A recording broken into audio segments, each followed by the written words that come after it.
ત્યાર પછી કાર્યક્રમને આપણે આગળ લઈ જતા. હવે શું ખાવું એ આપણને ખબર છે, પણ કેવી રીતે રહેવું એ ઓમરામ બાપુ આપણને શીખવાડશે. હું વિનંતી કરીશ કે ઓમરામ બાપુ પોતાની વાત રજૂ કરે.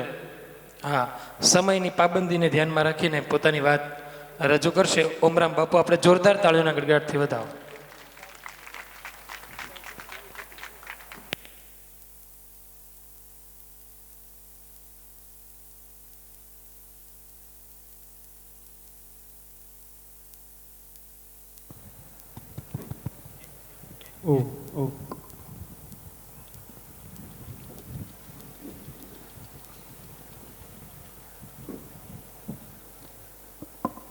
થોડી કમર સીધી રાખી ગયો બધા.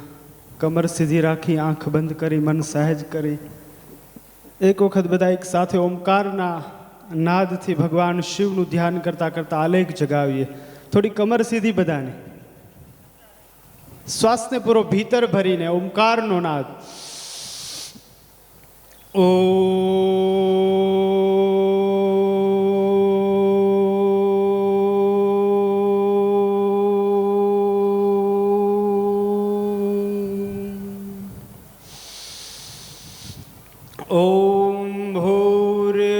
સ્વઃ તત્સવિતુર્વરેણ્યં ભર્ગો દેવસ્ય ધીમહિ ધિયો યો નઃ પ્રચોદયાત.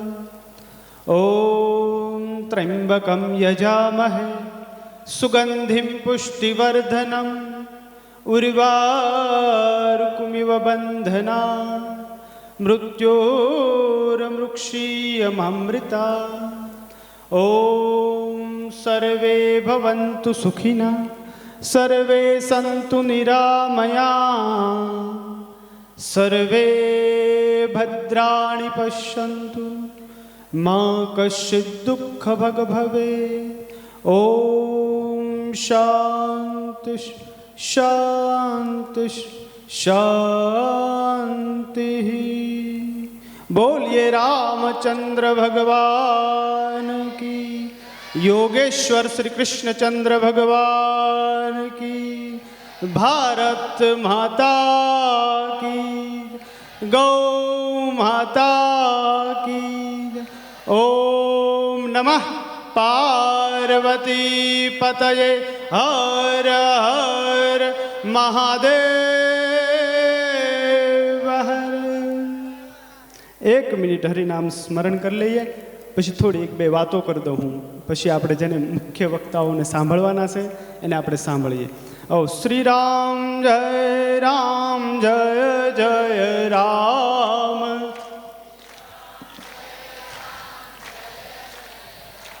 ઓમ શ્રી રામ જય રામ જય જય રામ.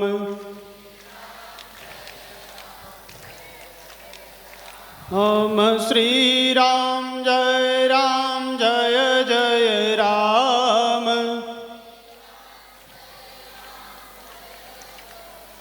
ઓમ શ્રી રામ જય રામ જય જય રામ.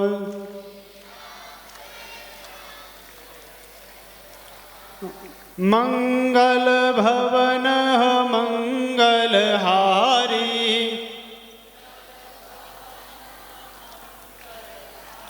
રી મંગલ ભવન મંગલહારી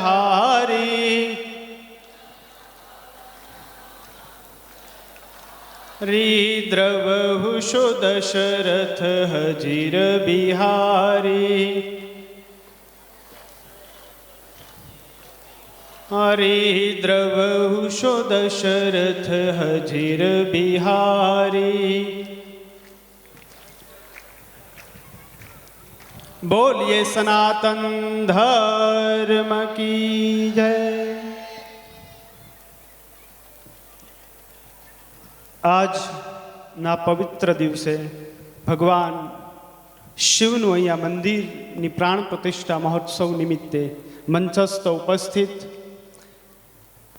આદરણીય અને શ્રદ્ધેય આપણા બધાના ખૂબ જ આપણે બધા દિલથી હૃદયથી જેને પ્રેમ કરીએ છીએ એવા બંને સંતો જેને હું કહું, બહુ જોઈ વિચારીને સંતોનો શબ્દો વાપરું છું એવા બંને આદરણીય પ્રવીણભાઈ બલદાણિયા સાહેબ અને કલસરિયા સાહેબને મારા વંદન છે, પ્રણામ છે. કારણ કે સંત એને કહેવાય, કારણ કે એનો ઉદ્દેશ્ય શું છે? સર્વે ભવંતુ સુખિનઃ સર્વે સંતુ નિરામયા. કોઈ જાતનો કાંઈ સ્વાર્થ નહીં, નિષ્કામ ભાવથી જે સેવા કરી રહ્યા છે એવા બંને ડૉક્ટર સાહેબને મારા પ્રણામ. તેમજ જેણે આપણને ગાય આધારિત ખેતીનો જે ઉપદેશ આપ્યો, અને એમને વાત કરી કે તમે પહેલાં રિસર્ચ કરીને જોઈ લેજો એવી વાત કરી. પણ હવે તમે એ ખૂબ રિસર્ચ કર્યું હોય ત્યારે અમારે એમાં બહુ જોવાની જરૂર ન હોય, આંખ બંધ કરીને કરવા માંડવાનું હોય તો પરિણામ આવશે.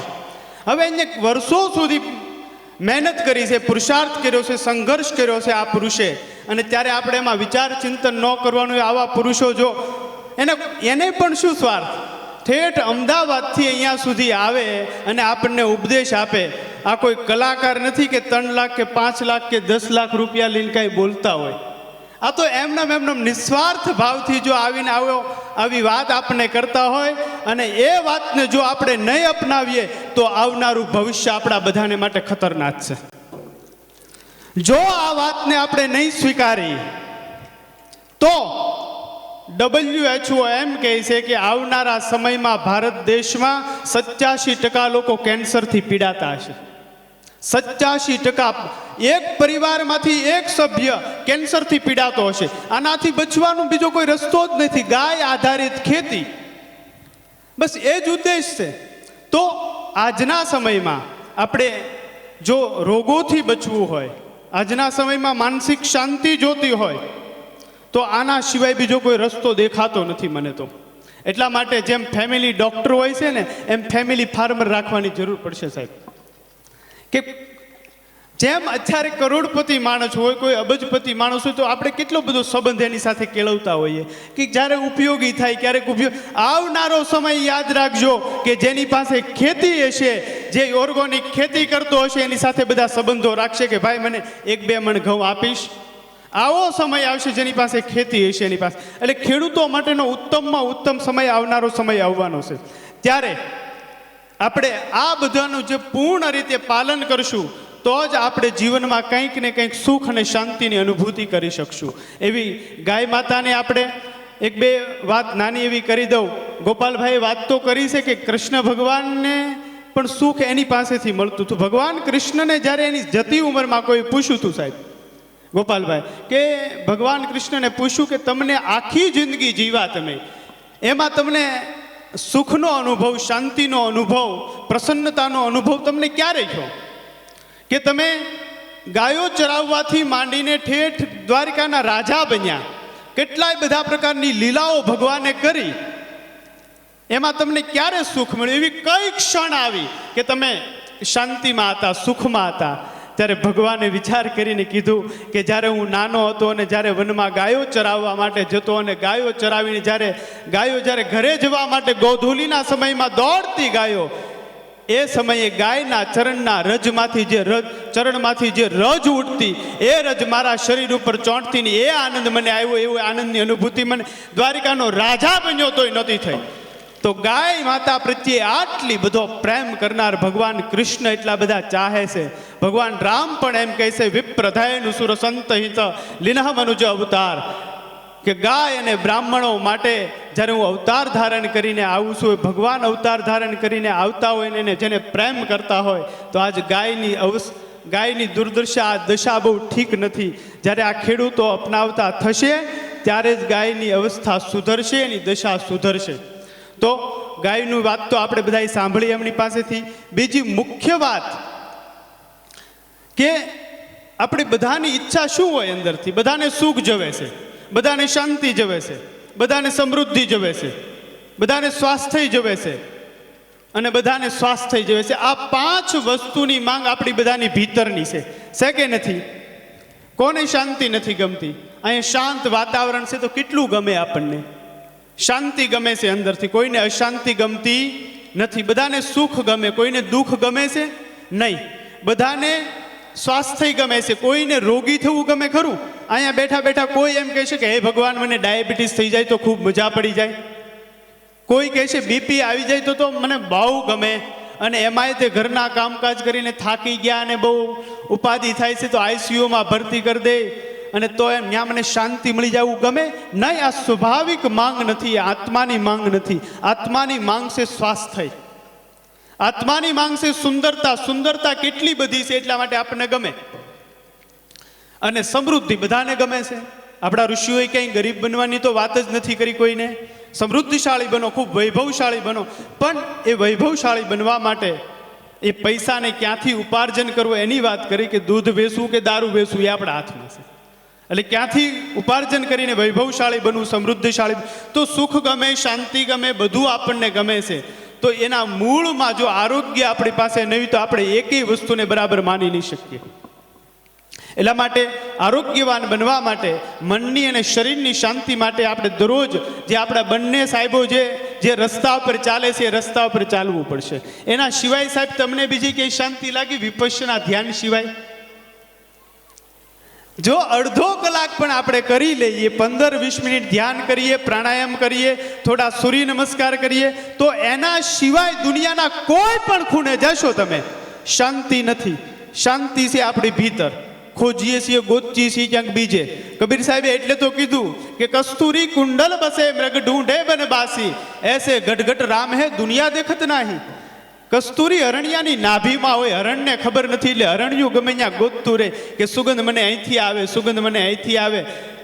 પણ સુગંધ હોય એની નાભીમાં પડેલી કસ્તુરીમાંથી. એમ આપણને બધાને ખબર નથી કે શાંતિ અહીંયા છે.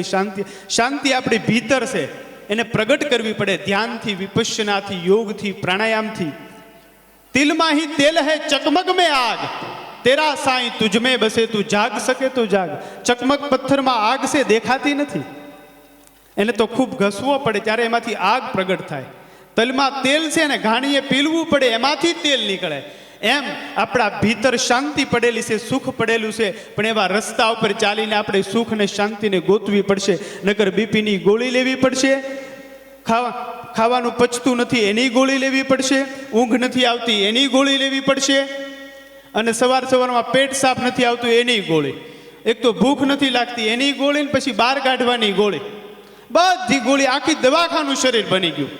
તો આનાથી બચવા માટે તો એક જ માર્ગ છે, ધ્યાન, યોગ અને પ્રાણાયામ. સવારમાં જો તમે 10-15 મિનિટ કરી લેશો અને બાળકોને પણ આ સંસ્કાર આપીને જશો, હું દરરોજ માટે કહું કે શરીરથી મોટું બીજું કોઈ મંદિર નથી. મોટામાં મોટું જો કોઈ મંદિર હોય તો આ દેહ છે, આ દેવાલય છે, આ શરીર છે. આ જ ભગવાનનું મંદિર છે. આમાં જે ન નાખવાનું નાખતા હોય તો બંધ કરી દેજો. આજ ભગવાન શિવના દેવાલયમાં આપણે બેઠા છીએ. એ દેવાલયનું આજ પ્રાણ પ્રતિષ્ઠા, એમાં પ્રાણ પૂરવાનો છે ને આમાં પ્રાણ ઓલરેડી છે જ. એ દેહ દેવાલયમાં જે પણ આપણે નાખતા હોઈએ, ન ખાવાનું ખાતા હોઈએ, ન પીવાનું પીતા હોઈએ તો બંધ કરી દેવું જોઈએ. તેમજ 10-15 મિનિટ, હું 2 જ મિનિટ હવે લેવી છે પછી, કેમ કે મારે એમને સાંભળવા છે એટલે હું વાતને શોર્ટકટ હાલું છું. કેમ કે આજ મારે કાંઈ બોલવાનું હતું નહીં, મારે તો સાહેબને અને ગોપાલભાઈને જ સાંભળવાના હતા. પણ છતાંય મને અહીંથી કહેવામાં આવ્યું એટલા માટે હું આમ આડબીડ હાલું છું. એટલે થોડો ડેમો દેખાડી દઉં કે સૂર્ય નમસ્કાર દરેક વ્યક્તિએ કરવા જોઈએ. તમારા બાળકોને તમે કેટલી સંપત્તિ આપીને જાવ એ બહુ મહત્વનું નથી, પણ યોગના, આયુર્વેદના, ગૌ માતાના કેટલા સંસ્કારો આપીને જાવ એ બહુ મહત્વની વસ્તુ છે. જો આવા સંસ્કારો આપ્યા હશે તો સંપત્તિ ગમે ત્યાંથી આવશે. નકર સંપત્તિ તમે અઢળક આપીને જશો તોય તે ક્યાં માર્ગે જશે એ તમને બધાને ખબર છે કે ન જવાને માર્ગે જતા રહેશે. પણ જો આવા સંસ્કારો પડેલા હશે અને સંપત્તિ નહીં હોય તો સંપત્તિ ગમે ત્યાંથી આવી જશે. એટલા માટે ન ખાવાનું બંધ કરજો, ન પીવાનું પીતા હોય તો બંધ કરી દેજો. કારણ કે મનની શાંતિ આ બધાથી જ રહેશે, બાકી મનની શાંતિ કંઈ બીજેથી મળતી નથી. પણ ઘણા બધાને એમ થઈ ગયું છે કે મારી પાસે એક ગાડી થઈ જાય તો મને શાંતિ, નાની ગાડી હોય તો એમ થાય ફોર્ચ્યુનર થઈ જાય તો શાંતિ, એક બંગલો હોય ગોપાલભાઈ તો એમ કે 2 બંગલા થઈ જાય તો શાંતિ. હવે ફોર્ચ્યુનરના માલિકને શાંતિ નથી, એને વિપશ્યના કે ધ્યાન કરવું પડે છે. આ પરફેક્ટ વાત છે. તો સૂર્ય નમસ્કાર કરવાનું આજથી બધાએ નિયમ લેવાનો છે. કેટલા જણા લેશે?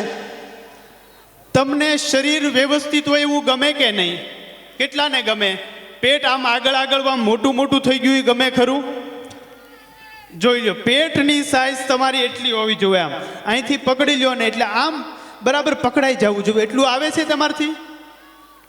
જો વધારાની ચરબી ઘણાને તો એટલી ચરબી વધી ગઈ હોય કે પેટ આગળમાં તો 10-20 કિલો આવી ગઈ હોય, કમરની બે સાઈડ 10-20 કિલો નીકળી ગઈ હોય, કમર તો એવી કમરા જેવી થઈ ગઈ હોય કે આમ હાલે તો આમ ધરતી ધ્રુજે એવું લાગે. તો આમ એકદમ સ્લિમ બોડી કરવું છે તમારે, હાલો સ્લિમ બોડી થઈ જાય. બીજું કે બધાને દરરોજ સુંદર દેખાવા માટે ફેર એન્ડ લવલી લગાડવી પડે છે. લગાડો છો કે નહીં? હવે તો એક એડવર્ટાઈઝ સાહેબ એવી કે મેરે ગોરોપન કા રાજ 7 દિન મેં, ઓલી ફેર એન્ડ લવલી લગાડી એટલે ગોરા થઈ જાય. હું બધાને એમ કહું કે ગોરા થવા માટે તમે 7 દિવસમાં ફેર એન્ડ લવલી લગાડો તો ગોરા કોઈ થઈ ગયા? એ 7 દિવસ નહીં, 7 મહિનાની, 7 વર્ષ સુધી ભેંસની ઉપર આખી ફેર એન્ડ લવલી રગડી ગયો તો ગોરી થાય? તો ગોરા પણ સુંદરતા આપણી અંદરથી આવે. તો એના માટે શું કરવું પડે? સૂર્ય નમસ્કાર કરવા પડે. દરરોજ 5 થી 10 વખત સૂર્ય નમસ્કાર કરી લો તમે, અને તમે જુઓ બીજે જ દિવસથી કોઈ નશો કરવાની જરૂર નહીં પડે. પ્રમુખ સ્વામી બાબા એમ કહેતા કે નશો કરવો એ અશાંતિનું પ્રતીક છે. હવે તમારી અંદર અશાંતિ છે એટલે તો તમને બીડી પીવાની જરૂર પડે, એટલે તો તમારે માવો ખાવાની જરૂર પડે ઘડીએ ને ઘડીએ. કેમ? અંદરથી તમારી અશાંતિ છે, એટલે અશાંતિને દૂર કરવા માટે પણ સૂર્ય નમસ્કારનો જે નશો કરી લે છે એને માવો કે પાન માવો કે દારૂ પીવાની જરૂર નહીં પડે. તો હવે વિશેષ વાત નહીં કરતા સૂર્ય નમસ્કાર તમને દેખાડી દો, એટલે સૂર્ય નમસ્કાર કરવાની એક આદત પાડી દેજો. અને તમારા બાળકોને તમે કેમ પરાયણે આમ ભણવા માટે સ્કૂલે મોકલતા હો, એમ પરાયણે સૂર્ય નમસ્કાર કરાવો. જો એ કરશે તો તમારી સામે આવનારા સમયમાં એ ડાયાબિટીસની ગોળી નહીં ખાતું હોય, તમારી સામે બ્લડ પ્રેશરની ગોળી નહીં ખાતું હોય. જો સૂર્ય નમસ્કાર કરતું હશે તો એને નશો કરવાની જરૂર નહીં પડે. પણ જો અત્યારે તમે એને પરાયણે નહીં કરાવો તો તમારી સામે જ એ ઢાંકણા ન પીવાની વસ્તુ બધું પીતું હશે. આજે તમે જુઓ શાંતિ લેવા માટે સુરતમાં આજ 1લો નંબર આવ્યો, ડ્રગ્સ બાળકો પીવે છે. આ ડ્રગ્સ પીવે છે શું કરવા? શાંતિ લેવા માટે. બધાને શાંતિની જરૂર છે. કાં ડ્રગ્સ લેવું પડશે ને કાં સૂર્ય નમસ્કારને કાં ધ્યાન કરવા પડશે. હવે તમારા એવા સંસ્કારો હશે તો તમારું બાળક ડ્રગ્સ નહીં લઈને ધ્યાન પ્રાણાયામ કરશે, મંદિરે જશે. તો આમાંથી શું કરાવવું એ આપણી સામે છે. તો એ જ વસ્તુ આજની આ સભામાંથી આ જ ઉદ્દેશ લઈને જવાનો છે. આ બધી વસ્તુનો સાર એક જ છે કે ગાય આધારિત ખેતી કરતા થાવ અને બાળકોની અંદર પ્રાણાયામ અને યોગ ધ્યાનના સંસ્કારો પડે. એ જ મુખ્ય વાત છે આજની. તો હવે સૂર્ય નમસ્કાર બતાવી અને ફરી હું વિરામ આપી દઉં, બરાબર? કેમ કે સાહેબને સાંભળવાના છે ને એટલા માટે. સૂર્ય નમસ્કાર.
આવડશે ને તમને બધાને?